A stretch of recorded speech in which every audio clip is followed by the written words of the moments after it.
$4000 յուրաքանչյուր 4-րդ նորածնի համար։ Ազգային բարերար Սամվել Կարապետյանը տարիներ շարունակ Արցախում ծնված յուրաքանչյուր 4-րդ երեխայի ընտանիքին նվիրաբերել է $4000 ԱՄՆ։ Սա ուղղակի ֆինանսական աջակցություն չէր, այլ ուղերձ, ընտանիքը զորացնելու եւ հայրենի հողում ծնունդն արժեվորելու։ Երբ հայտարարվեց նման ծրագրի մասին, 2016 թվականին մենք ունեցանք 213 4-րդ երեխայի ծնունդ։ Հաջորդ 2017 թվականին արդեն 230, իսկ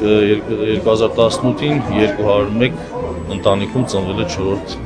երեխա։ Բարերարը բարեգործական ամենամյա ծրագիրն իրականացրել է Հայաստան համահայկական հիմնադրամի միջոցով։ Արխիվային այս կադրերը 2019 թվականի միջոցառումից են։ Սամվել Կարապետյանի նախաձեռնությունը միտված էր Արցախում ծնելիության խթանմանը, բազմազավակ ընտանիքների հոգսերի թեթևացմանը։ Ծախսելու տեղերը շատ ունենք, բայց շատ շնորհակալ ենք, որ ինչ որ չափով էլի օգնությունը, էլի մեծ օգնություն է։ Շատ լավ են գնահատում, շատ բարձր են գնահատում, շատ շնորհակալ ենք, շատ լավ ծրագիր է։